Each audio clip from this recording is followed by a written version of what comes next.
I'm not going to say too much here, except that actually this is what for me is one of the most interesting parts of the program, where we begin to focus in not just on the program innovations and the scientific innovations, but the journalistic innovations, and have a conversation with one another about craft. I'm going to turn it over to Jane, who, as she said earlier, is the transitional figure, and she will explain why that's the case. You guys take it from here.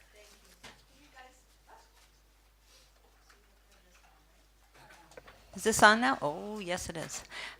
Hello, everybody. I'm Jane West, and I was joking that I'm a transitional object, and that is the language of psychoanalysis or psychodynamic work. And so if you were somebody, or maybe you're, as a parent, you have a child that has a blanket or a bear that they bring to their care, or they bring back home, or they need to sleep, that's considered a transitional object because it actually embodies the parent in the form of a bear or the form of a blanket that you can have with you at any time. And because I have a checkered past, a checkered background as a journalist for many years in documentary films, and then as a clinician, I am the transitional object taking us out of the expert field and into the company of just us as journalists, with experts still here to have lots to share, but we're more in the driver's seat now. So that is the transition we're just completing as we begin here. We have two amazing journalists that are doing cutting-edge work, I believe, and others do too, and funders, all kinds of people. And I'll just define that, sorry, I'll get the hang of this. I'll define that as both of them, and they can correct me if I'm wrong, are involved in big, collaborative, cross-border projects that have children as their focus. And in your case, maybe not just children, but children are a part of it. And so in a little bit, you're going to get to hear a lot about what both of them are doing, and I will properly introduce them. But I think sometimes it's good to know what is on your mind as we get ready to deliver material. And this is called Involving Children and Families in the Reporting. I think that what we're going to do is take the safeguarding piece of that, and by that I mean the ethical quandaries.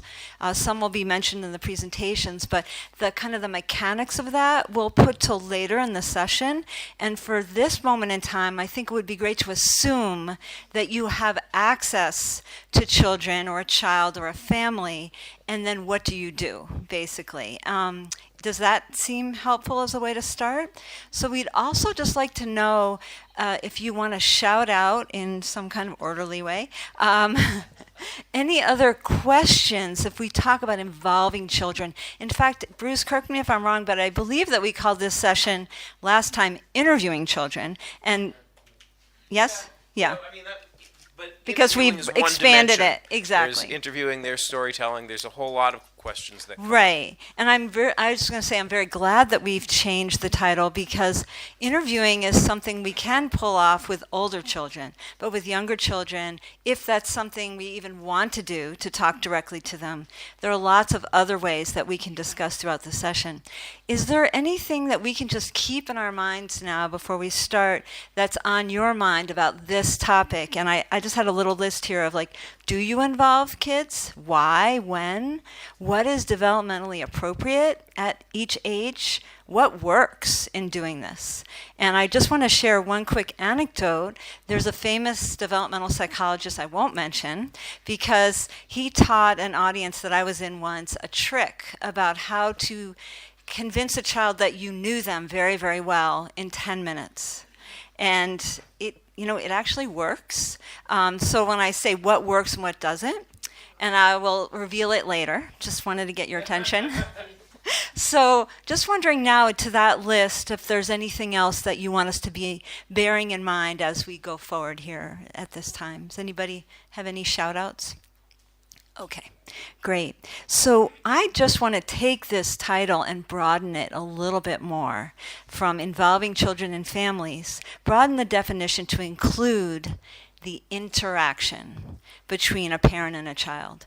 And just to tell you, in the field of infant mental health, we actually have, speaking of diagnosis, because eventually at some point one needs to do that in the field, that there is a diagnosis of the relationship.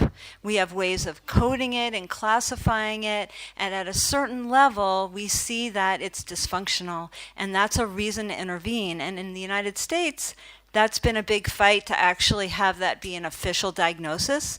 We have a manual just for early childhood. It's called the Diagnostic Classification 0 to 5, whereas the Bible is called the DSM-5. I actually never use that book. I never look at it. I use this other one, which is much more developmentally appropriate, which tells you how special the younger ages are. So in keeping with this idea of an interaction, I would love to show you a very short clip that is actually something that is shown all the time in the States, at least, to senators and congressmen and women and all kinds of policymakers to get them on board. So I'll tell you a little bit more after. Those are transitional objects, right? That's my son when he was little and his bears. So it's called the still face experiment. Has anybody seen this before? Okay. You have, yes, I'm sure you have. Yes, and as you can see, in the experiment, parents were told to play with their child for a little bit with the natural way, natural style. And then, as you will see very clearly, there's a break where the parent takes the instruction that she's supposed to take the emotion out of her face.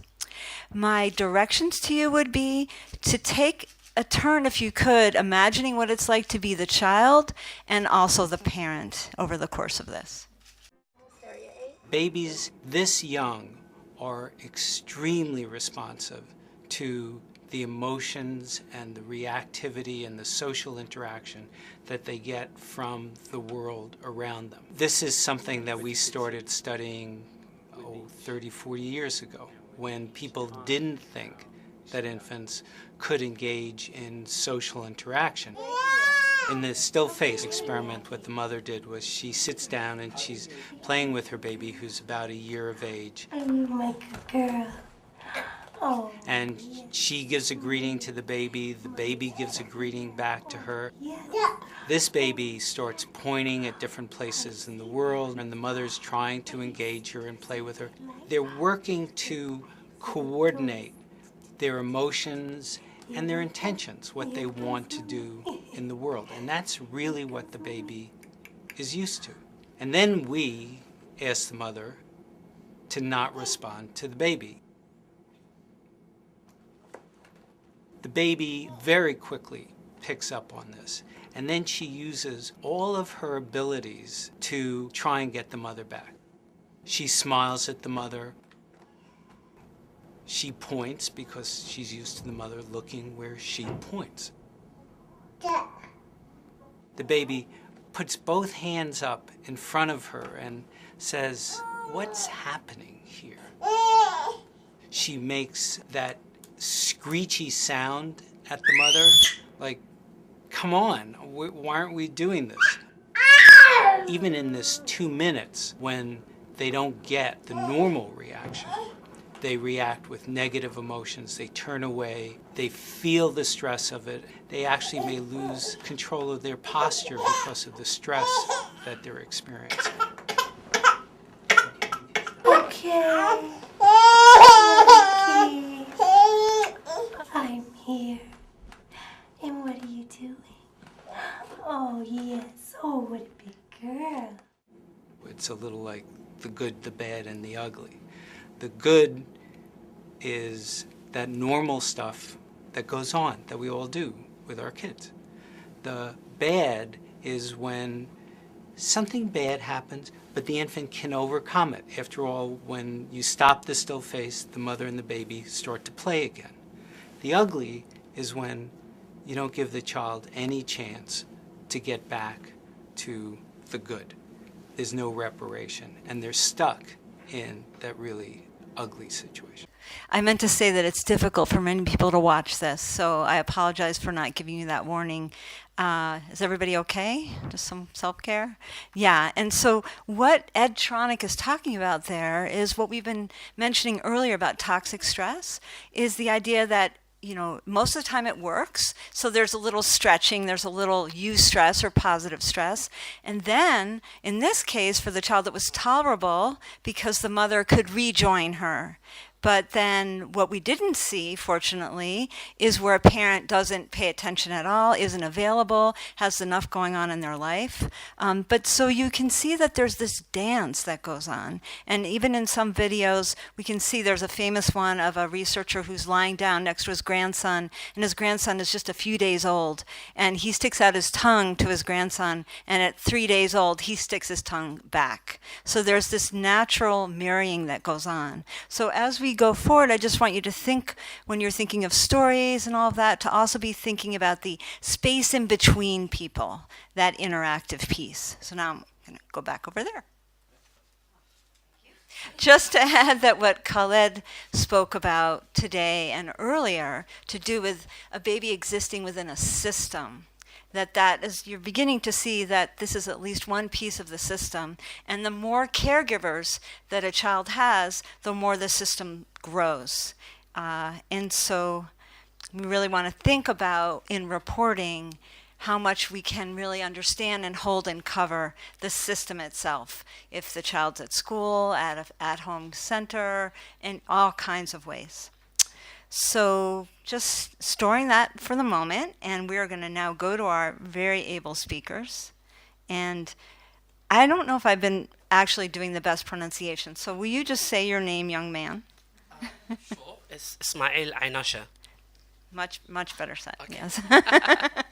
Ismail is a feature writer and investigative journalist who primarily reports on migration and refugee issues. He writes for publications like the Sunday Times, The Guardian, The Nation, NPR, Prospect, The National, and many others. And he's also worked for the BBC Radio Current Affairs strand and presented on BBC Radio. He was at 2017, is it Akberg? Akberg, good. Akberg Fellow at the Dart Center, and he's currently an associate at Cambridge University Migration Research Network. I'd love to know more about that.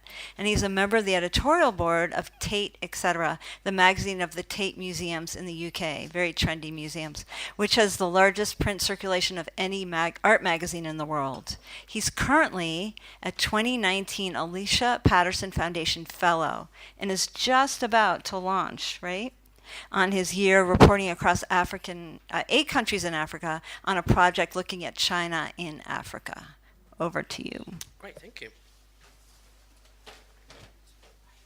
Oh, brilliant. This is already set up. Hi, afternoon, everyone. Can you hear me? Yes. It's a real pleasure to be here. Thank you, Bruce, for inviting me. And I'm going to be sharing some insights from my reporting experiences. I'm also going to talk about a project called Lost in Europe, which is a cross-border project trying to locate some of the missing child migrants and refugees in Europe. The caveat for my little intervention is that, of course, being in a room of excellent and brilliant journalists, I'm sure everything I'm going to say is like nothing new to you, and it's really just an insight from my perspective. And another caveat is also that most of the work that I do is long form, it's feature writing, so I'm not really sure how useful it may be for news wires and breaking news and so on, but I hope you'll bear with me. So I'll just start by just going through some of the things that I've gained in terms of the stories that I've done. And these are primarily stories that originate from Europe and Africa, particularly on the so-called refugee or migrant crisis, particularly in the south of Europe, in places like Italy I spent a lot of time in, but also in the United Kingdom and Northern Europe, and also in the east and west of Africa. And at the very end, I want to end on a somewhat more personal note. Just hearing the conversations that have been happening here for the last few days, listening to colleagues from Syria. I'm looking at the lady in the white hijab with a watch there who spoke so movingly, I don't know your name, I'm sorry, who spoke so movingly the first day about the work that she's doing. and really just to talk about what it's like when you're a journalist who is reporting, but also who's from the region of conflict, and what those kind of experiences may mean. So these are just some of the things that I think are important to talk about and think about when it comes to involving children and families. And these are experiences that I've gained primarily in reporting on refugees, but also doing stories around radicalization in the UK particularly. So I guess the first thing is always, thinking about the location is key. You need to be able to provide a safe space for them. I think we've heard that throughout the last couple of days. Of course, get parental permission, involve families. And I'll come back to idea of family, because I think we've used that. We've said family a lot, but I actually don't know what family is, because in the context I work in, family is not the unit that we think family is. So family changes because of conflict and because the experiences that people in humanitarian situations face. But if you're working in Europe, and these examples will be different to the context in which you're operating, of course, it's important to get parental permission. It's also very important to be aware of the rules there are with regards to safeguarding, with regards to working with children. In the UK, for example, I need clearance, so I have to apply for a special thing, and etc., etc. So when you're in the interview context, I find it's easy to always just be very clear about who you are. Make it clear that you're a journalist, I don't know, not a doctor or a clown or whatever. Give them as much control as possible within reason. Again, that will depend on your context and where you are. Tell them about the story you are working on and why it matters, why you want to do it.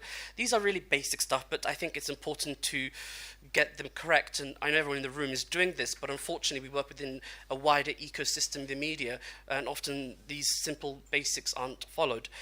Be flexible. You're working with children. They can be unpredictable. Jane says, we're not interviewing, we're involving and thinking of different ways to engage with children. And I should also add that most of the stories that I'm referring to, and I'll give some examples as I continue to speak, refer to children that are between ages 12 to 15. There are some examples I've got for children that are much younger, but of course access is tough, and sometimes in certain countries it's not always so easy to be able to speak to them. Right. Let them lead the story. I think this is a really important point of doing the kind of journalism that we want to see, trauma-aware, sensitive, nuanced reporting. Recognize diverse refugee stories. Unfortunately, I think we tend to get a single narrative. As Chimamanda Adichie said about the single story, in this sense, covering refugees, we tend to get one refugee story. So just be mindful that, of course, the focus here is on Syrians and we're in this region, but if you're reporting in Europe, say, what about people from Afghanistan? What about people from Eritrea and Somalia and Iraq? So it's important to always be aware of these things. Go to the people. Sounds like a mantra, but it's important to go to where communities are. And thinking about this idea of families is that it's not just a unit of a family. In many contexts, for example, in Rwanda, if you go to Rwanda, you'll see that because of the genocide in the 90s, large numbers of families are actually headed by siblings. So, this is, again, not quite strict sort of nuclear family. And also, there are communities raising families together. And, you remember the saying from Africa, it takes a village. And it, does take a village to raise children in very traumatic situations. Of course, do no harm is an important principle, which I think is always important to think about. And developing strategies around how to handle false memories and dreams. I mean, I remember only a few months ago, I was in Sicily doing a story about Nigerian girls who are trafficked from Edo State. They are often bound in juju ceremonies by witchcraft practicing traffickers who often work in cahoots with the mafia in Sicily. They get trafficked. According to the IOM, in 2016, for example, 11,000 Nigerian girls were trafficked in this way. In some ways, this story has been going for some time, but the numbers have increased substantially. And I was with an NGO that works with young women that have been trafficked into Italy. And I was in a room about to interview this young woman, and the person from the NGO walked in and said, "Oh, actually, we made a mistake. There's somebody else interviewing her first." And then I left the room with my colleague, the photographer, and it turned out there was a French television channel who were there to interview her. And by the time I got to actually talk to her, it'd been about an hour or so, she was not really present in the room. She was sort of mumbling things, and I was just sort of trying to center her back into the room. And then we got talking, and then she started to break down, and then she started to sing, and then she started telling me all these very strange memories that she started to have. And in that situation, and by the way, this took 8 days to get the interview, and I was leaving Sicily the next day, and I needed to file a story that I had pitched as a freelancer. I just said, let's stop the interview. Let's just stop the interview, and we did. And actually, surprisingly, a few months later, she obviously had my phone number. At the time that this happened, I was so upset. It's not the first time this happened, this sort of situation. I actually called Gavin Rees, who's the Dart Europe director, and I said, what should I do? And he said, just take a moment, leave the room, text her in 24 hours, which I did, and then ended up actually now having quite a strong relationship. But again, sometimes the principle do no harm is important, but sometimes as a journalist walking into a situation when, for example, you work with NGOs, not just in Italy, which is far more developed than if you're in Somalia, in Uganda, in Bidi, for example, in northern Uganda, is that we're not always in control. We're trying to be in control and give the people that we're interviewing or involving, in this sense, children and families, control, but we're not always able to do that. Remember children from different cultures, remember things in different ways. I think this is really important. When you interview kids, say, from Somalia, people don't celebrate birthdays, and the parents don't often know when the children were born. So if you're trying to establish their age, it's actually really difficult. And if you say to somebody, so when was so-and-so born? They go, well, they were born when the big rains came and the moon was hanging above the sky in this direction. So maybe when you go somewhere, just look at the lunar cycle, because that's one of the ways you may be able to verify. But this is a challenge to be aware of as a reporter, especially if you're coming from a context in which your culture is quite different to the people that you're working with. Be prepared. Sounds obvious, but it's true. Do the research and think about what's going to be meeting you in the situation. Be culturally sensitive. I think it's really important. It's one of the things that I find that people don't tend to be. Explore alternative storytelling methods. Use play, football, art where possible. I'll just give a brief example. I worked on a 6-month investigation for the Sunday Times looking at the Grenfell Tower in London, which we had a fire 2 years ago, and 71 people died. Of them, 18 were children. And I spent 6 months working on this story. I came in as a feature writer after the news journalists had left, so after some damage had been done by parts of the media, so people were not willing to share their stories or talk to us, and they were suspicious. But I was able to get into these communities and get to know them, and of course there are rigorous safeguarding measures and so on, but I was able to work with families. One family is a young father of 2, Mahad, and his partner. He was living on the 4th floor of the tower, of this tower block in West London, when the fire happened, and the fire actually started in his neighbour's flat when his fridge blew up, and Mahad was putting his kids to bed. It was during Ramadan.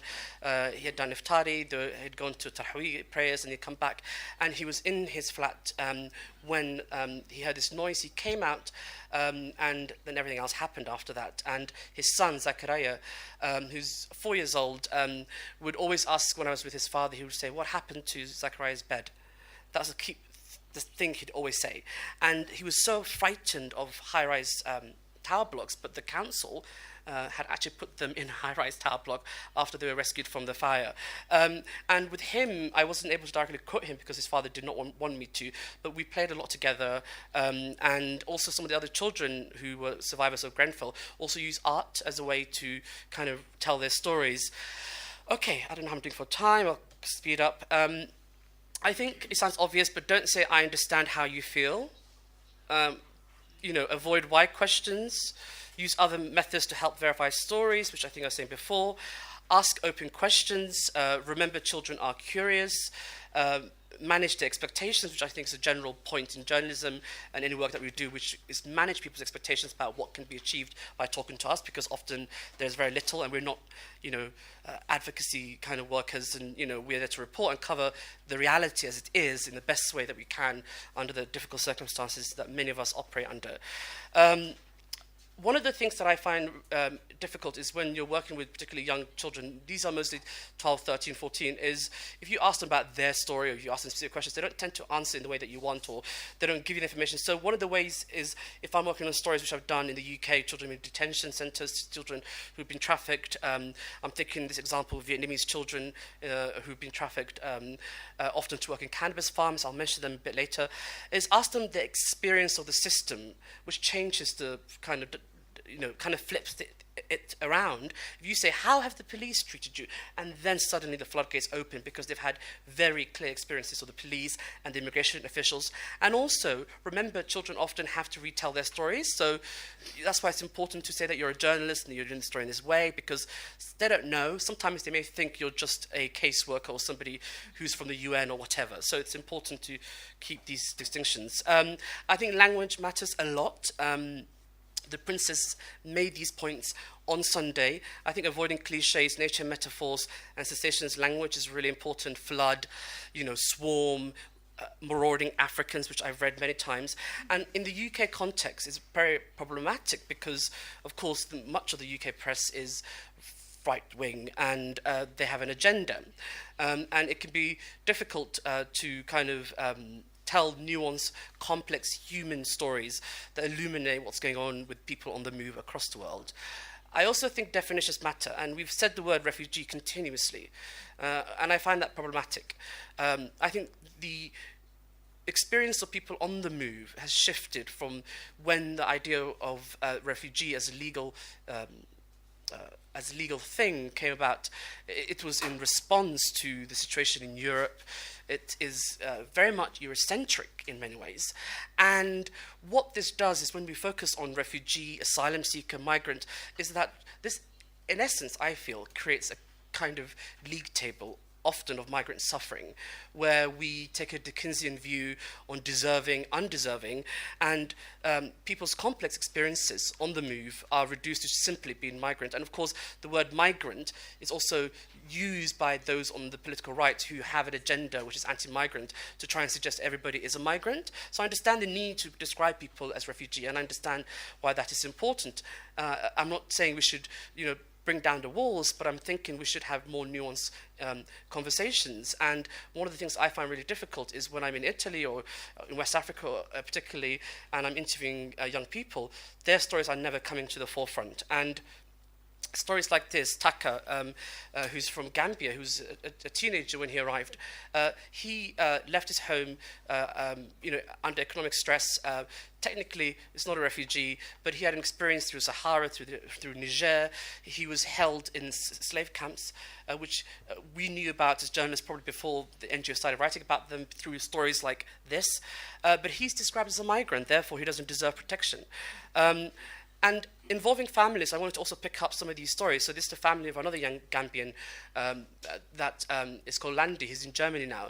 I was sick and tired of always doing the stories of people arriving in Europe, so I thought I need to go back to where people have come from and also talk to their families. So I did this thing where I took little snippets of recordings and information from 3 young Gambian kids that were living in Europe that I had interviewed, and I then took this message back to their families. And as you can see, the kid with the white t-shirt is Lamin, who was I think 2 when his brother left. He's now about 6, well 6 I think when I interviewed him, and just talking to him about the experiences of what he thought about Europe, what happened to his brother, and actually one of their brothers died trying to make the journey to Europe.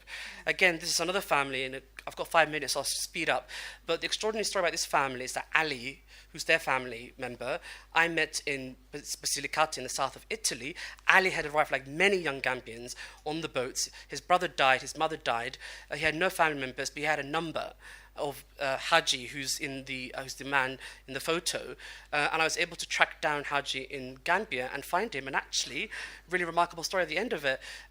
Rai, the Italian broadcaster, took Ali, who was living in Italy, hadn't been back to Gambia for 6 years, to make a program for this program called Radici, to go back to Gambia and to make a program about it. So that was really lovely.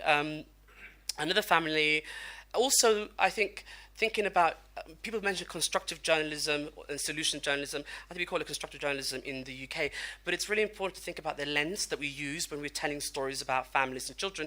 And this is a family of Mohammed, or Lexi in the middle, and these are his parents. They adopted him. And I'm doing a program for the BBC about this at the moment, about these stories of not hope, really. It's not positive, that we don't get to see so much in the news media. I think a lot of this is to do with framing, and I just put a photo frame up because I think, unfortunately, the media makers are not representative. I couldn't get that word out, of us, and this is particularly true in the context of conflicts, where there's foreign bureaus and there's local journalists and stringers, but also it's true in the UK and the US, where those who are in the media are overwhelmingly white and middle class, and their cultural biases imbue the coverage of news and the way in which the news is presented, often leaving non-white bodies as agentless victims, rendering their agency completely, and regurgitating these tropes which have been so problematic in the coverage of difference and others in the medium.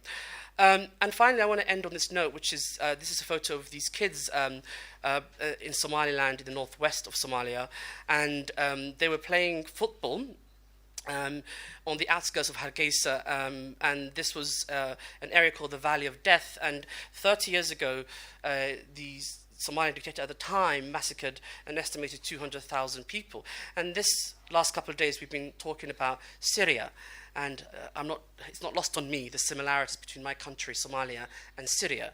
And Syria this year marks 8 years since the conflict began. In Somalia, we marked 30 years of conflict.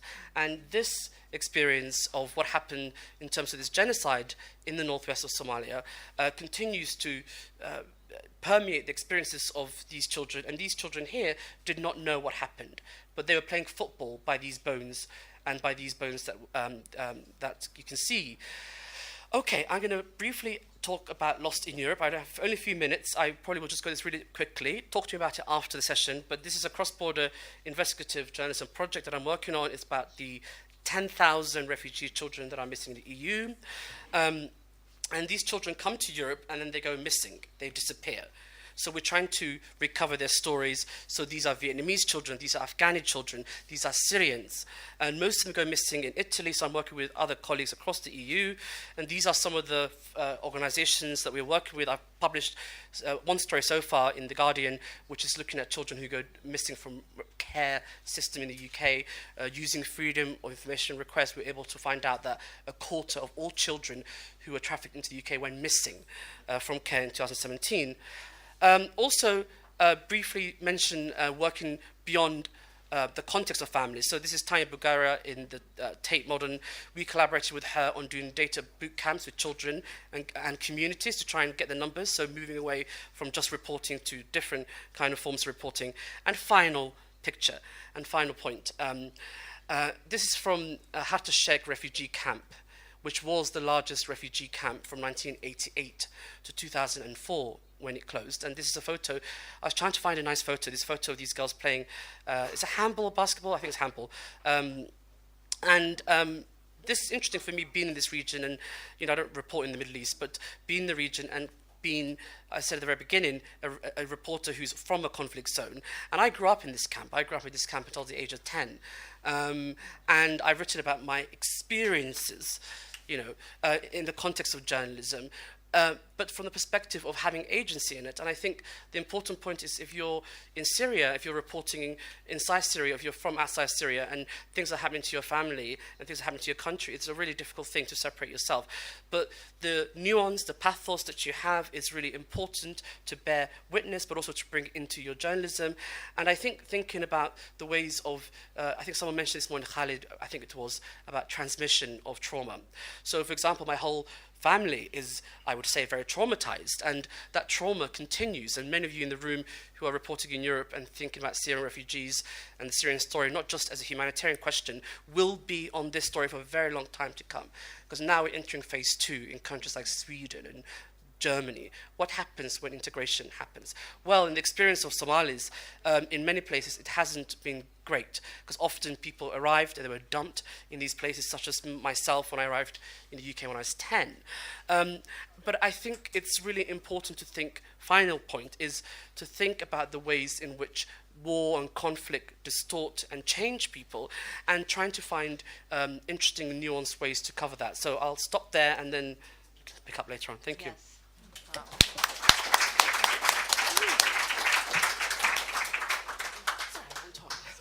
Thank you so much. So many powerful things that you said at lightning speed. So I'm sure. No, you've packed it all in, and there'll be time to go back and have people ask questions, have you elaborate on that, and of course the slides will be available too. So our next speaker, just as esteemed, Sarah Stillman, is a staff writer for the New Yorker magazine, and she also directs the Global Migration Project at Columbia, the DART programs at the Graduate School of Journalism, and so as well is the Global Migration, where did it go? Global Migration Project, yes. So no small thing. She was awarded a MacArthur. MacArthur seems to be the foundation of the day today. Awarded a MacArthur Genius Grant in 2016. So that is an amazing thing. And Sarah won also National Magazine Awards, Overseas Press Club Awards for her reporting from Iraq and Afghanistan on labor abuses and human trafficking on U.S. military bases there. Her reporting on the high-risk use of young people as confidential informants in the war on drugs in the States, I imagine, right? Yeah. Correct, yeah. Received a George Polk Award and the Mali National Journalism Prize. She has written on topics ranging from civil forfeiture to amateur drone builders, Mexico's drug cartels, to Bangladesh garment factory workers. Her recent work has been honored with the Michael Kelly Award for the fearless pursuit of and expression of truth, the Overseas Press Club's Joe and Laurie Dine Award for international human rights reporting, and the Hillman Prize for magazine journalism. Before going to the New Yorker, Sarah wrote about America's wars overseas and the challenges facing soldiers at home for the Washington Post, The Nation, New Republic, Slate, and The Atlantic. This is really interesting. She co-taught a seminar at Yale on the Iraq War. Well, you said that bio was all right. And also ran a creative writing workshop for 4 years at the Cheshire Correctional Institution. It's a maximum security men's prison. So you have maybe more than dabbled in interventions as well as in writing. So both of you are so welcome. Go for it. Thank you. Thank you for that lovely intro. Thank you for having me here. And thank you for that, because honestly, we could just skip to the questions and I could say everything he said, yes, do that. But instead, I will quickly walk you through my slides. I think one of the things that's really interesting and complicated about refugee-related reporting is that I think it is some of the most it's the easiest terrain in which to fall into simplistic binaries. I think often the first one that comes to mind for people is the xenophobic stories versus the more nuanced stories. But I would argue even amongst the people who want to be telling nuanced stories, I think there's a lot of simplistic binaries that I've fallen prey to myself. And one of those is I think we have this tendency to either do the kinds of stories that were critiqued on the first day where you show only the like hyper-traumatized refugee child and this kind of fatalism to that narrative.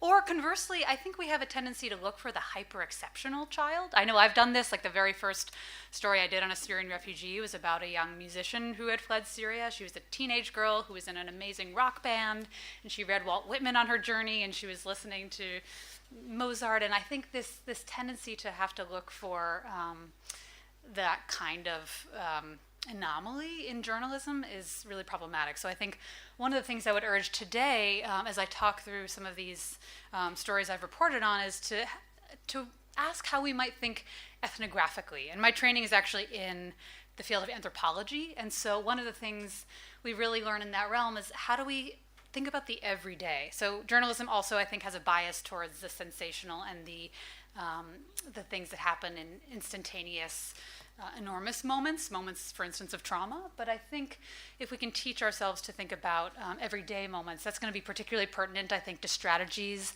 that are very effective when reporting on and around and about children. So I thought, I wanted to hear you chime in as well on some of there's so many pitfalls when reporting on children specifically and early childhood in particular, so we could probably spend an entire day just enumerating that list. It's something that plagues me all the time. It's really, really hard to do this work ethically and well. But a few of the quick ones that come to mind for me, thinking about what does informed consent even mean in the context of children, certainly pre-verbal children, but even kids and adults in the midst of trauma. I think the question of what informed consent looks like is very, very complicated, particularly when that trauma may be ongoing. Someone pointed out, we use this term PTSD, but that starts with the term post, and many times we're not dealing with situations where the trauma is post. It may be, in fact, a continued live wire.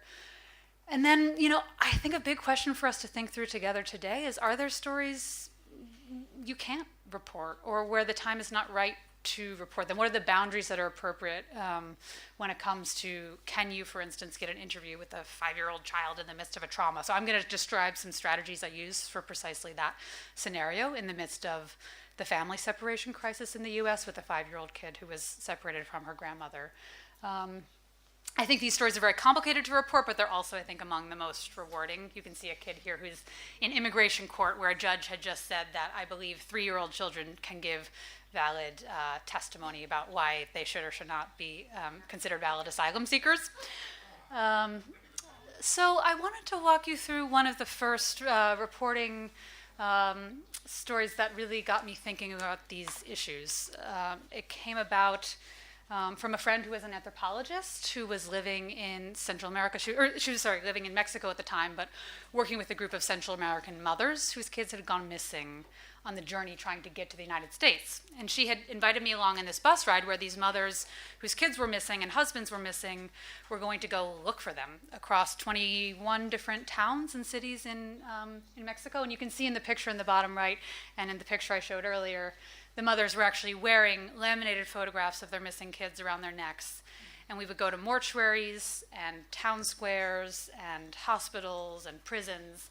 And the mothers would just stand there and say, have you seen my child? Have you seen my daughter? Have you seen my son?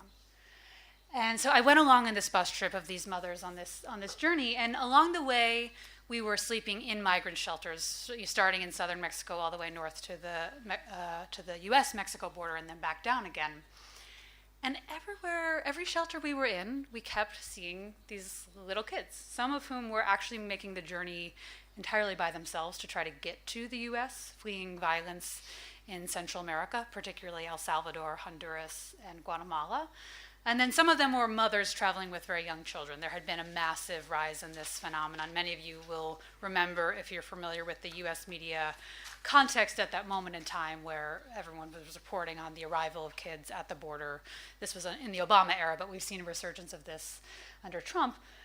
One of the things I really learned from that is the point I mentioned earlier about learning to focus on the kind of in-between moments. So you have your conventional notion of an interview, and I had always learned in journalism, in journalism classes that you're supposed to have your notebook and prepare your list of questions. And I, early on started out being used to that form of interview, but really thinking about what kinesthetic knowledge means, the actual act of walking alongside someone, journeying alongside someone, exposed me to some of the most productive realms where interviews took place. Often I learned the best things while we were getting ready for bed at night and the women were doing their hair and we were brushing our teeth. And I think there's a very different kind of trust that develops when you are actually, in the literal sense, walking alongside someone and paying attention to those smaller side moments, the things that we usually throw out in the notebook when you're a radio producer or a radio journalist searching for the quick story and getting back to the newsroom and having to quickly edit down 2 hours into 2 minutes. And I know one of the themes that many of you brought up in working on the complicated stories that you all have been reporting is just this question of trust, especially when it pertains to young people. How do we build trust with some of the experts who are in the room, with some of the NGOs who are in the room? That's such a fraught relationship, especially where kids are involved, that I thought I would share this tool from the world of anthropology again, which is this notion of gatekeepers. One of the things that I often do when I'm sitting down to contemplate the first steps of a story that involves children is I actually map the social ecosystem in which that child is existing. So if you were to think about concentric circles going outwards, if at the center, I might literally map, here's the child, and then outward from that, who are the people in that child's inner orbit? Parents, maybe a little bit out from that, best friends, close teachers, a little bit out from that, the kind of social community in the school, and a little bit further from there, I might think about experts and scholars who are specialists in the issues this kid may be going through. And in that process, you're often also identifying who are the trusted interlocutors in this community. And the photo you see here is a photo that I saw right when I returned from this bus trip with these mothers in Central America who've been searching for their kids. I mentioned that I'd seen these children in the migrant shelters making this journey alone. I had started to wonder what happens to those kids when they actually get to the other side of the border. And I decided that was a story I wanted to tell. And I started doing some reading, talking to experts on the ground.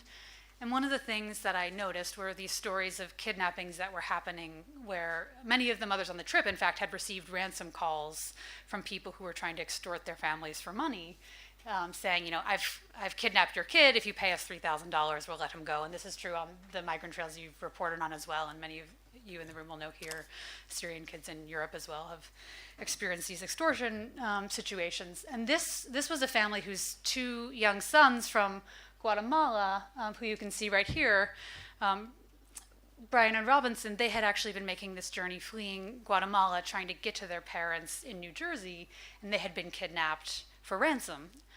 I had wanted to approach the family, and I'd seen this picture in the newspaper, which is a picture of them right after they'd gone to the police to report that their kids were kidnapped, and they're there with their pastor. And I'd made the mistake of calling with a translator who had a similar accent to the person who had actually kidnapped the kids. And so that was a big mistake. I had thought, I'll have someone who's like a much better Spanish speaker. This will go smoothly. They were like, we don't want to talk to you. We're afraid. And so that goes back to a question I raised early. Are there times you can't tell a story? This family said they're afraid. Should I just leave them alone? What I decided to do is go and meet the tallest man in that picture, who's actually their pastor. He was a really trusted figure. He was the person I identified as the kind of gatekeeper in their community. He was someone who the family knew very, very well. So I went and I actually just stood in the church parking lot and I introduced myself. I gave him my card. I gave him a few stories that I'd written, and I said, here's who I am. Here's why I'm doing this. This goes to the point on this slide, which is about being really transparent about who you are, what you're reporting on, why you're there, why you think it matters. And I just laid that all out for the pastor. The pastor went back to the family, and the family said, of course, we'll talk to you. Please come meet with us. And the pastor actually came to that very first meeting and served as kind of the person to make that space feel safe. After that, we were able to spend a great deal of time together, which brings me, I'm going to skip ahead to another kind of ethnographic approach, thinking about the everyday. So many of the people we interview in this context, especially in the refugee context with children, are so pulled in zillions of directions that they don't have time for you. Regardless of whether you've won their trust, they just may not feel like they have hours to spend sitting with you. And so I actually asked this particular family, the Godoy family, living in New Jersey, after the kids were returned to their parents there, I said, would you mind if I just came along with you when you go to pick your kids up at school? And can I come along with you to church? Because they had said, we're just too busy to do these interviews. And I found that incredibly helpful. As soon as I went to church with them, they said, you're welcome to come anywhere. And so I would just ride along on the route of the Mother's Day. And then thinking about early childhood in particular, since I know that's a theme of this gathering, oftentimes you may not be able to get the story of a 2 or 3 or 4-year-old for very good, valid ethical reasons. But one of the things I think that we can do that's important is to learn to look backward and excavate the early childhood stories that live within the adult stories or the teenage stories. So in this case, the Godoy boys, a big part of their story was understanding what it meant for them that their mother and father had left them many years ago. They really didn't have a relationship with their mom and dad in a regular way because their parents were living in New Jersey trying to raise money for them to make the journey. And so their early childhood story became a big part of their teenage story and the story I told.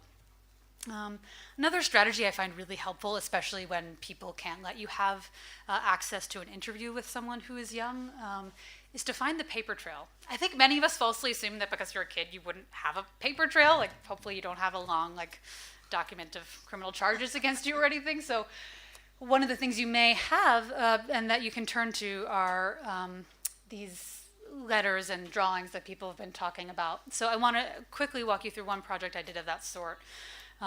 It was a project where we really had to create data where data didn't exist when Trump first came into office and was talking about how he was deporting bad hombres, only a particular profile of people. And we decided at Columbia with my journalism school students to look into the many mothers he was deporting and what that was doing to the family relationship. And there just at that point in time wasn't a lot of data that existed about that. So what we did is we built our own database, and we called it the Trump Tracker. And every week in my class, students would input any kind of immigration enforcement activity they could find that pertained to mothers.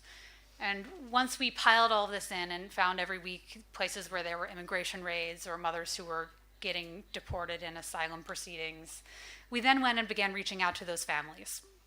And the strategy we used in the cases where the mothers had been deported and where we didn't feel necessarily comfortable speaking in depth with the kids is that we asked, did the kids provide any materials in court?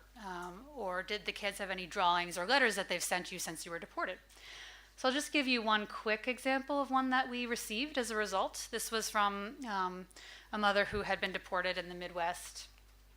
And I think right around the time of the mother's deportation, the daughter wrote this letter to a senator trying to block the mom's deportation. I'll just read a few lines from it. She said, "It's not fair what you're doing to my mom. Why does she have to go to Mexico? She's not a criminal or a bad person. I'm really going to miss her more because she's really far away from me and my family. In the morning when I wake up, I'm not going to see her in bed. I'm going to miss her most of all because I'm a girl and my body is going to change. But my mom can help me more because she's a girl." So it goes on about why she loves her mom, but for me, that was one of the most affecting parts of the process is hearing from the kids themselves about what these deportations meant.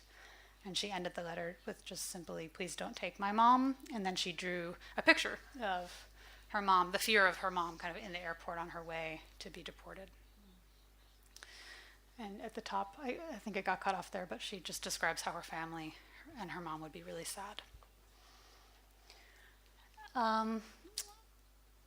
Going back to this question of what are the limits on the stories that we can and can't tell? In the US, we recently grappled with this around the family separation crisis. And I was thinking about that when you showed your video of what it looks like when you have a mother who's not able to respond to her child, or a parent or a caregiver who can't be responsive. I wrote about this 5-year-old girl who had been taken at the border and separated after they claimed that the separations had ended as a policy matter. She was separated from her grandmother. And the way I found to tell the story was, in that case, to get the legal documents. Because oftentimes, if you have a kid who has been through some kind of formal detention system, if you can get the consent and the trust of the caseworkers, you can get a very large file. So I got 172 pages of that. I've got 5 minutes, so I'm going to power through. You can see at the bottom here, this is a legal document that Helen, the 5-year-old, was asked to sign. You can see her signature at the bottom, Helen. She was able to do those 5 letters. I'm pretty sure she did not know what a Flores bond hearing is. It took me like 3 hours to figure that out. And they had her drawing pictures of the Statue of Liberty, et cetera. So I think incorporating these drawings into the stories, I think registers in an emotional way for readers in a way that just the words themselves don't always. So lastly, I'm going to walk you through quickly the main project I've been working on that involves children and families. It's another database project, another sign that, again, if you're frustrated by the data that you feel does not exist in your given context, because all of you are pursuing some really enterprise and original reporting where you may not feel that you can get adequate data from scholars. I think there are times when it's a really effective strategy to work collaboratively and to figure out if, as a team, you can actually start assembling your own data that, of course, won't be the kind that we're hearing from people about that are published in academic journals that have all that kind of resources and time and insight behind them, but that can be very valuable nonetheless. So in the database we're creating around deportations to harm at Columbia, what we're essentially trying to do is to prove the lethal nature of rejecting asylum seekers. This is, again, in the US context, but now others are trying to do this as well in the context of sending Syrian refugees and others back from Europe and other contexts to face potential harms. Iraq, Afghanistan, and a number of other countries are facing this as well. And so this is a picture of a mother who I focused on in a story that grew out of that database. We reached out to more than 200 different groups, mortuaries, legal aid groups, all kinds of groups to gather cases of people who had been killed post-deportation. But to bring us back to the kids part of this, I focused on the story of a woman named Laura. She was from Mexico. She had fled a situation of domestic violence, but then wound up in a very, very violent relationship with a man in South Texas. She had 3 children in the US, and she had had to leave her husband after he tried to kill her multiple times. He was deported back to Mexico and said that if she was ever sent back, he was going to kill her. She was on her way home from work one night to go back to her kids, and she was pulled over, and she pled to not be deported, but she was deported that very same night. And her last words to Border Patrol were, when my body is found next week, my blood will be on your hands. And she was, in fact, found that very next week. So this presented an ethical quandary for me. How do I approach her family? What's the reasonable way to engage with her children, who, in fact, actually witnessed the early parts of the murder scene and had gone through an unbelievable amount of trauma? And so one of the things that surfaced in how I came to do the reporting around the kids in this story was some of what you all have talked about thus far, the importance of play, the importance of the imagination and in these kids' lives. So I'm just going to quickly read to you before I wrap up 2 of the little scenes that were in this 10,000 word story that came out of paying attention to how these kids engaged in play around their mother and the loss of their mother. I went down to Texas on their mother's birthday, and every year they had a ceremony where they would release balloons and write a message to their mom. And the kids were at different ages. I believe it was something like 12, 9, and 7. So you can see here one of them just wrote, "Hi, Mommy, I miss you," and described what he wanted to have as his career, to be a basketball player, a NASCAR driver, an engineer, and a YouTuber, so he could send his savings, his big, rich savings to his mom in heaven. And then the oldest boy just wrote to his mom, "I need you to take care of me." And then the middle child, he did not want to show me his note, so that was an example where I didn't push. I said, that's totally okay, and you can keep it private. But he did want to show me a piece of art that he had made for his mom. And I find it's very, very helpful if you can ask, even with kids, like, are there pictures? Sometimes photographs can get people going. He shared this poem that he'd written for her, "Wave after wave crushes onto my legs. I remember Mom's every word to help me stand on my own 2 feet. And then lastly, on the play front, I watched them playing right after we got back from the ceremony. They grabbed my iPhone and they were trying to learn how to use Siri, and they were talking about Donald Trump and asking the iPhone, Siri, who am I? Who's my mommy? Who's Donald Trump? How old is Donald Trump? And then the oldest kid asked, Siri, can I call my mom? So that was just an example of a scene that I captured in the piece that showed how this kid was trying to process the loss of his mom and not really able to do so. So, do I have 2 more minutes? So Bruce has taught me the utility of thinking about the Act 2 story. There are times when if it truly isn't appropriate to tell the story right then maybe you come back to it. I've had actually probably 5 stories that I worked on where it felt too sensitive at that time because the kid was too in the midst of crisis.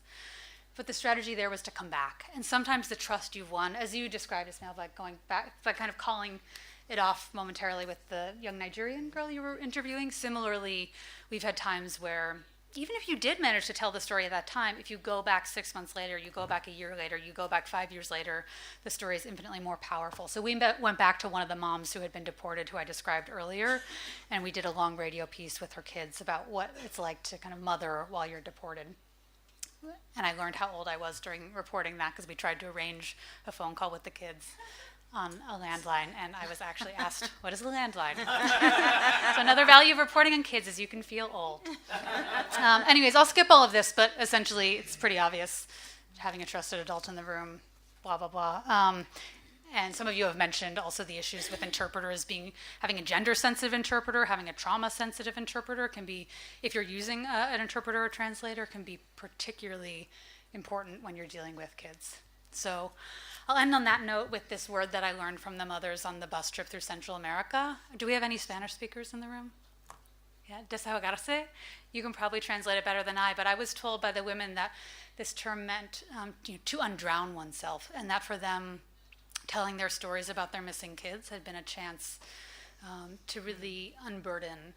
And I think as much as it can feel so incredibly fraught with ethical landmines to do stories on early childhood, I think it's also such a chance to help be part of the reclamation of power in these contexts. So thank you for this, and we're really eager to hear your thoughts and your questions.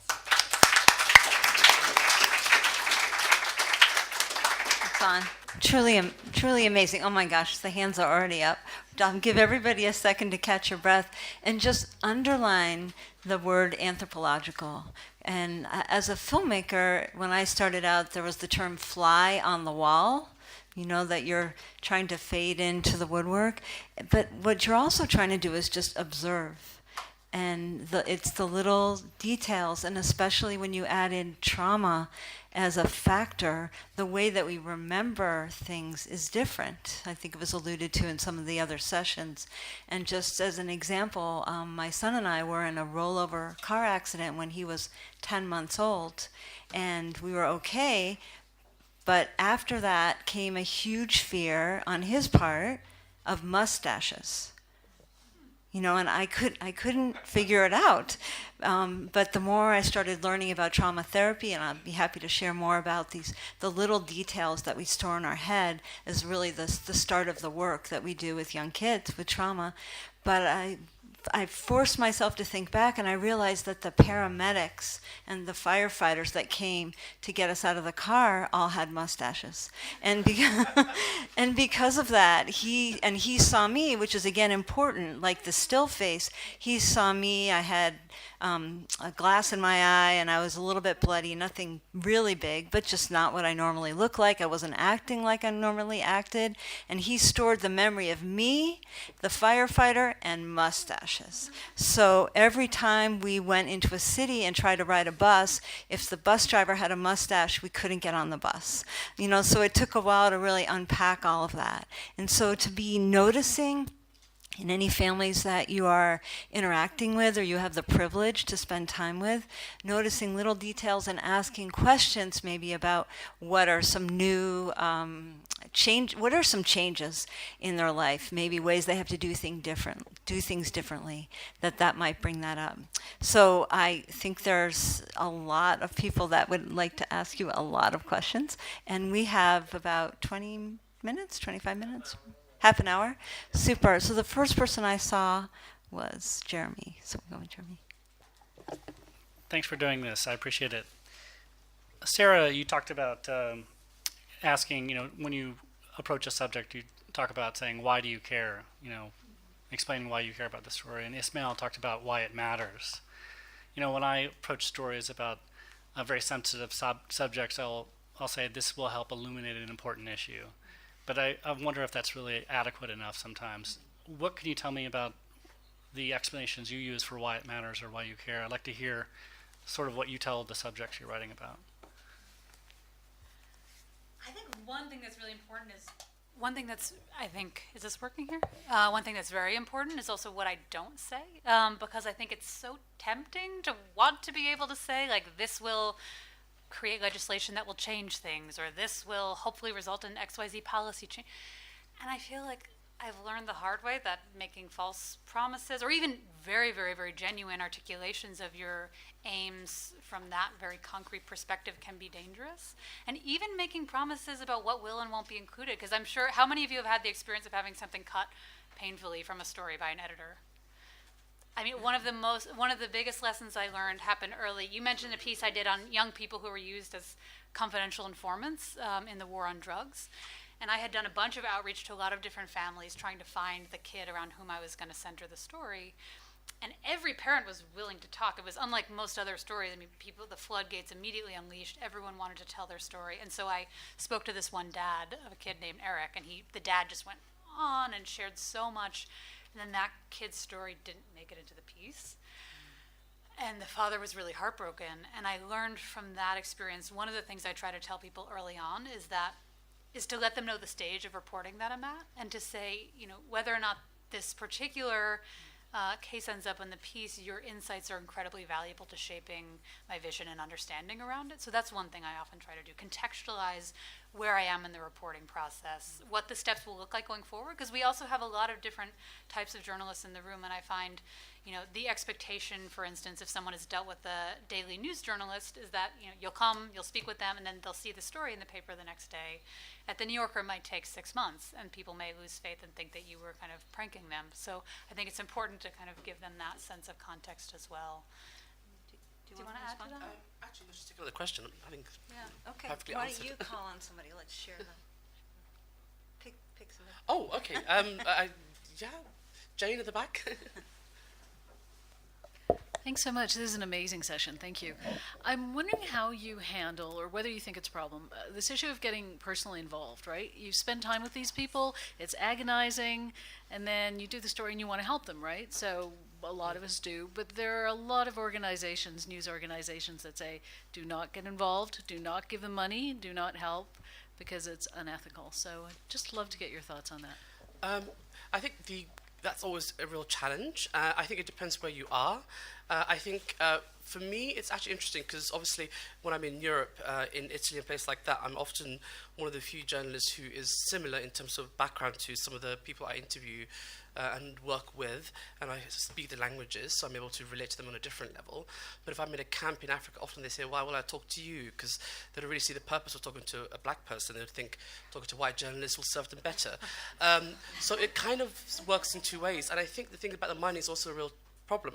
I have no particular method except just to be very upfront as to why I can't give them money.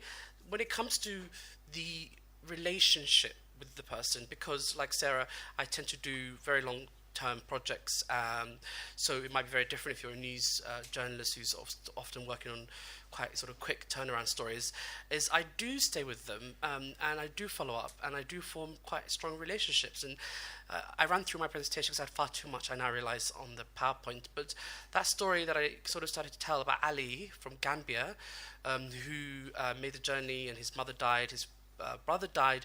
It was one of those big boat sinkings in 2014. Something like 450 people died, and he was very young, he was 14 at the time. Me and him become very close as friends, and so much so that it made me want to go to Gambia and retrace his family, and I spent about a month trying to find his family, and I did in the end. So I think that is actually an important asset to the reporting, that you can have those kind of very close relationships. Just a final thought is that kind of managing that tension can be really problematic, particularly if people begin to expect things. I don't really have a clear answer. I just do it case by case. The only thing I would say is, in the European context, I get a lot of messages on WhatsApp and social media and various things from kids that are in Italy and other places who I've met and I've interviewed in the past. This is actually some years ago when the crisis was really going on, and say, oh, I'm at this border, what should I do? And I can't tell them what to do because I can't influence their journeys, but I could point them in the direction to an NGO, for example. I worked a lot with refugees in long term, and it's always been nice to not, of course, don't paying money, but also it's always being nice if you're buying food. Mm-hmm. It's really helps. It's built the trust, and yeah, also many people, they get insulted if you like give them money, so you have to be always careful. And they were gonna say, oh yeah, and you pay for this and you don't pay for this, and could be problematic. Thank you. There was two over here, and then one over here, with Andrew, and then, so we're going 1, 2, 3, 4.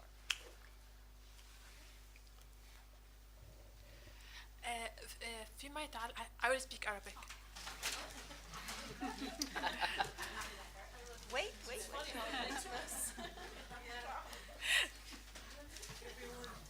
Okay. Everybody good? فيما يتعلق بالأطفال يعني كان في قصة أنا كنت هشتغل فيها عن سيدة سورية وأطفالها تأثروا بالحرب وأثر جدا على سلوكهم وعلى نفسيتهم. كان اقتراحي إني أروح أقضي فترة مع الأسرة وأشوفهم بيتعاملوا إزاي، ما أتكلمش ما يبقاش كلام مع الأطفال بس، إني أقضي معهم فترة وأشوفهم بيتعاملوا إزاي مع أمهم، بيتعاملوا إزاي مع أصحابهم. بس السؤال اللي أنا سألته لنفسي قبل ما أروح، يا ترى إزاي هقدر أفسر سلوكهم وأقول هل ده له علاقة بالحرب ولا لأ؟ كل تصرف هيعمله ازاي ان انا هفسر دوت بالخلفيه اللي تعرضوا ليها. السؤال الثاني ان كان دايما يعني ان احنا حذرين قوي في نشر صور الاطفال، لان لما صور الاطفال او اسمائهم انه ممكن ده يكون له تاثير سلبي عليهم على المدى البعيد لما يكبروا. فازاي ان احنا نوزع ان احنا نطلع الستوري واطلع معلومات دقيقه عن اللي هيحصل او عن اللي هم هيقولوه، او اربط بينه وبين اللي حصل في الماضي، وفي نفس الوقت بسبب لهمش مشكله على المدى البعيد.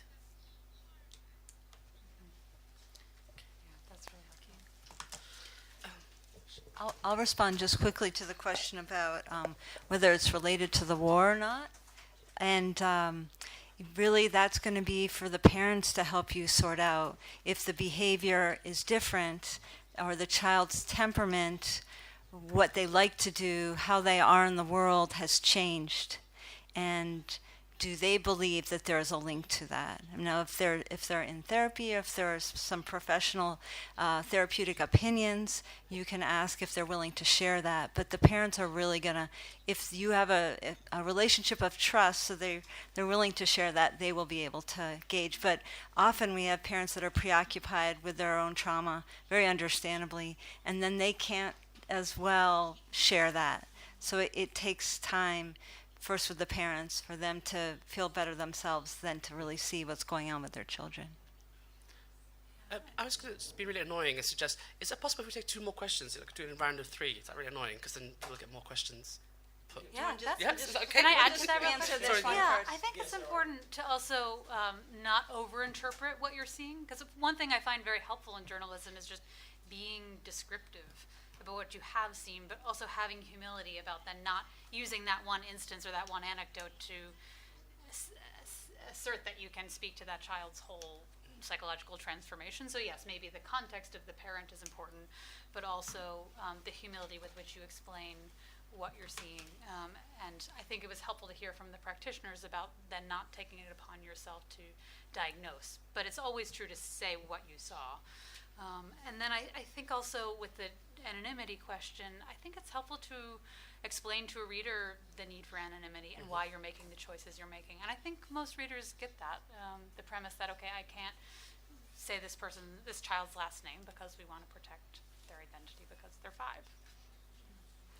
So I had pointed to 3 people, and you could just say your questions, and these guys will gather thoughts around them. So, starting with Ithar. Okay. Yeah. Ithar. Covering stories about children could be challenging and need special skills, but at the same time, it needs to spend enough time with the child. And I had experience working on a project that include different stories about kids with special needs in different ages, and I had to spend a lot of time with them. My question is, how do you manage the guilt you feel when you disappear suddenly, and sometimes you can't follow up with all the stories. Even the children easily bond with the others, and you always feel some kind of guilt. How can you deal with yourself about that? Thank you. And Andrew, you were going to ask a question. Ismail, during your presentation, you talked about false memories and sort of the unreliable aspect. I'm not sure if that was one of the first refugee stories I did was about unaccompanied minors in Germany. One of the first interviews was with an Afghan boy, and every time I talked to him, and I was working with a photographer, the story changed. Like first it was the Taliban that killed his father, then it was government soldiers that killed his father, and I realized, I think he was sort of calibrating what he thought would sound best on his asylum application. Mm-hmm. And now looking back, like how do you deal with that? And some people, like children, may be unreliable intentionally or not, but, and Sarah, maybe you can also, New Yorker is famous for fact checking, is that, should I have just not written about him at that point? What would you guys do in that situation? And we'll gather one last question from Nadine. عربي Arabic. Okay. I'll be speaking in Arabic. سؤالي لسارة، كنت بالنسبة للأطفال اللي أمهم ماتت انقتلت وبعدين رجعتي شفتيهم بعد سنة وقت عيد ميلادها، كيف قدرتي انك تعملي هذا النوع من التواصل بعد فترة طويلة؟ لأنه كتير مرات ما بعرف اذا هم برعايه مين كانوا الاطفال، بصير بعد فتره الاهل بيقول خلص انه احنا اولادنا بدهم يمشوا بحياتهم، ما بدنا شيء يذكرهم بالماضي. قد ايه كان هذا الشيء انك تكوني موجوده عندهم وبالبيت تشوفي تفاصيل حياتهم؟ يعني كيف قدرتي انك تقنعي العيله بهذا الشيء؟ كمان بالنسبه لموضوع التوقعات، لانه كثير اوقات بتصير معنا بالشغل انه بس تكون بدك تكتب عن قضية، طبعا الطفل هذا بيكون مثله أطفال آخرين كتار، فأنت عم تكتبي عن قضية عامة، بس هو بيكون دائما سؤال الأهل، وإذا الطفل يعني بسن المراهقة إنه إيش رح تعمل لي، إيش أنا رح أستفيد، يعني أنا رح أتغير، أنا رح يعني واحدة هلأ من الأشياء الصعبة، في شاب دائما بيحكي معي، هو مش معروف مين أبوه مين أمه، طول عمره عاش بدون رعاية، فهو دائما بيحكي معي بيقول لي بدي تكتبي عني، بدي ألاقي أمي وأبوي، يعني إذا أنت بتكتبي بيطلعوا بلاقيهم، فما عم بعرف إيش أجاوبه، وبنفس الوقت مو قادرة أنزل قصته لأنه ما بدي يفكر إنه أنا ماخذة قصته بس عشان تنزل وبعدين يكتشف إنه ما رح يلاقي أهله. سؤالي لإسماعيل كنت عم تحكي عن قصة عملتها عن الأطفال اللاجئين المفقودين بأوروبا. كنت حابة أعرف إنه بالآخر إيش قدرت تتوصل، لأنه حتى إحنا بالأردن كتير سمعنا عن هذا الرقم، بس ما كان حدا عم بيعرف إنه كيف بالضبط هدول الأطفال اختفوا، وكيف قدرت تشتغل على موضوع هالقد كبير، يعني على أعداد هالقد كبيرة. Thank you. Okay. I guess I don't mind going. So maybe to answer Andrew's question first, I think that is a real challenge, particularly when you're like. Oh, okay. I'm sorry. Okay. So the question was around false memories and children, interviewing them and giving you, in the case I think you were saying about a child from Afghanistan, and changing the sequence of the story or the actors in the story, and then of course not being in a position to necessarily verify the information they give you. And I guess this is what's the point of children, is that their memories work in a different way from my experience. And I think the culturally aware lens is also important to consider, because children from certain countries remember things in different ways, particularly around dates. So it's very hard to verify their ages, where locations happen, because they're not quite sure. It's particularly true when it comes to trafficked children. I found recently interviewing children who've been trafficked into the UK, who arrived in the UK who didn't even know what country they were in. They didn't even know what airport they were in. They've never seen a passport before. I don't particularly have a direct answer for it. I mean, I've done it case by case.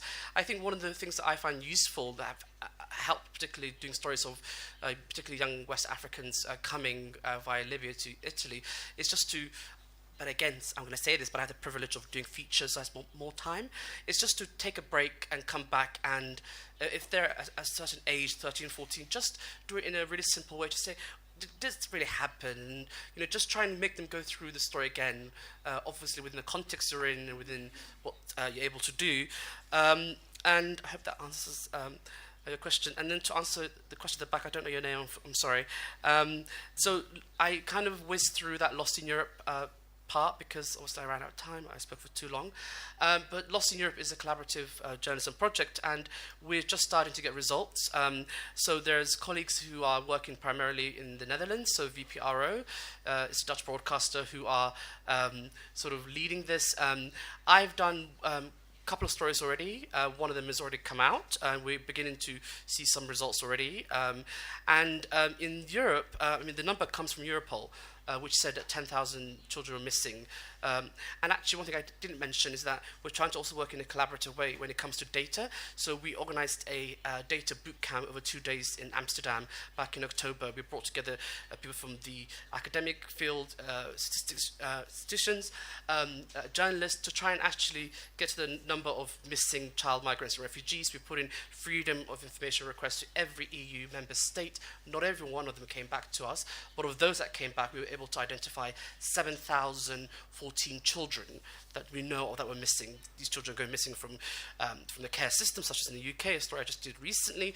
They go missing from reception centres.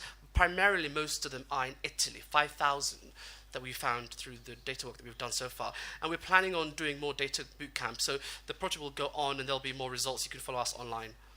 That's great. Thanks. I'll take the guilt question, because that's the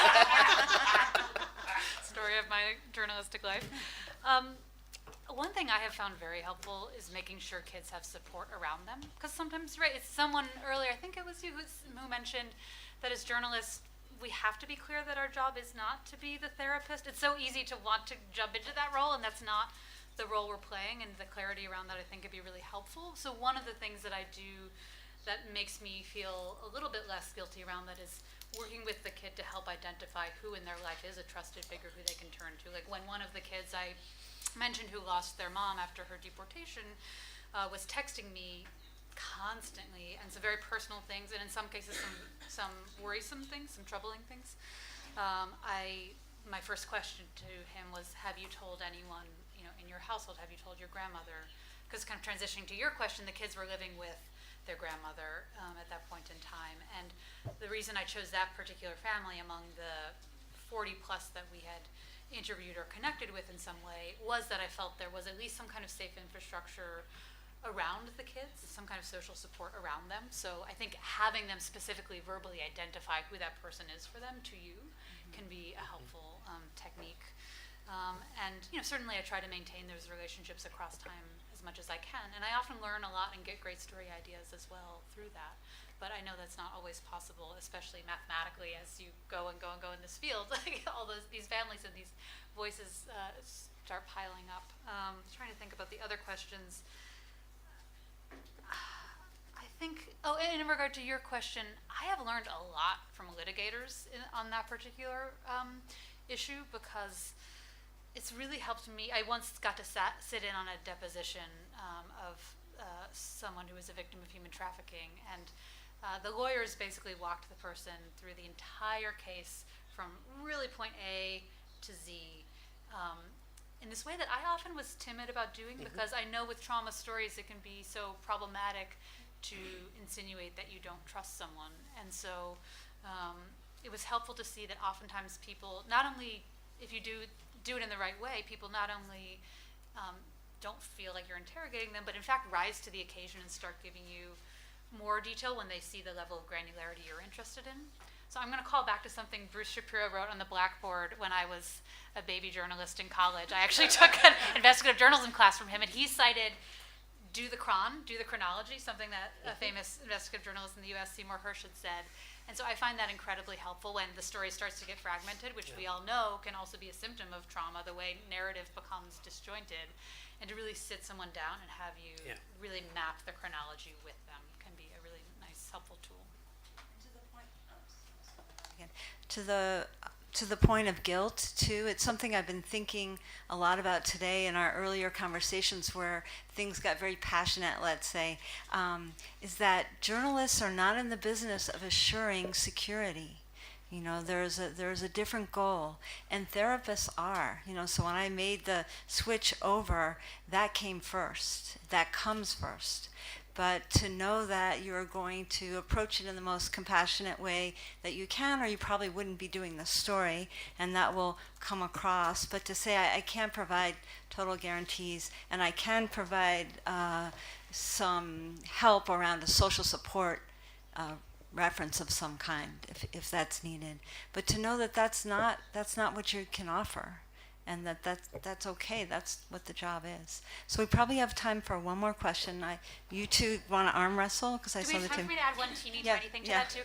Someone mentioned earlier in the psychology context how you wrap up an interview. I think it's really, really useful to apply the same to the journalistic context. The premise of I always try to build in at the very least 15 minutes at the end for kind of decompressing questions and questions that create some kind of agency. Like, I often ask these families, what do you wish if you could speak to President Trump, what do you wish he knew, or what would you want to tell him?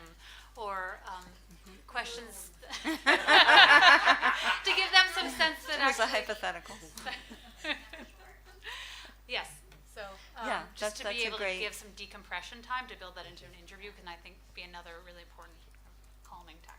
Yes, thanks for suggesting that. We'll take one more question, and then I'll tell you how you trick a child, and we'll be done. Okay, go. Yeah. I'm gonna talk in Arabic. Sorry for that. Because أنا سمر حدادين صحفية أردنية. ففي شغلة أساسية، هل بتعتقدوا يعني من خلال تجربتكم مع اللاجئين ومع أسر عندها مشاكل إنه يخضع الصحفي لدورة بكيفية التعامل النفسي مع الأسر أو الأطفال بيمروا بهيك أحوال نفسية؟ وجزئية تانية حاب أسمعها منكم إنه هل هو شيء أخلاقي إنه أنا كصحفي أخذ معلومات من طفل متعرض لصدمة الآن، يعني هلا طالع من صدمة أخذ منه معلومات عشان أحقق سبق صحفي أو قصة تعمل تأثير، أم إنه يجب يكون العامل الأخلاقي أساس في التعامل مع هيك أوضاع؟ شكرا.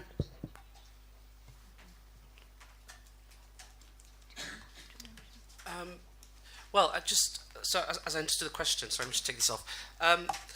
Well, I think you should always put your ethical kind of hat on first.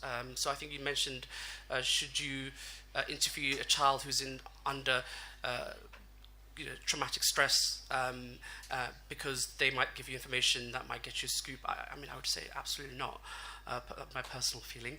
And I think also the point about working with families and communities is very important.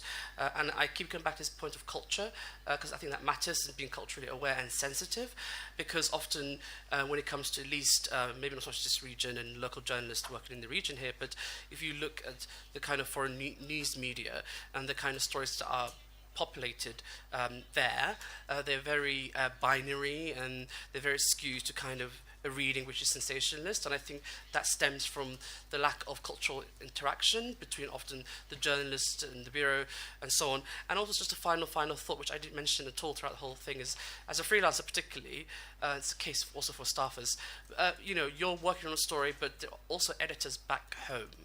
And there are copy editors, and there are picture editors, and there are people who select your headline. So, it's very difficult. We don't always get to choose, and the control that we have is limited by others. So that is one of the reasons why I think it's very clear to be very upfront with the person you interview at the very beginning, to tell them a little bit about the structure in which you work, but also the way that the news industry seems to operate.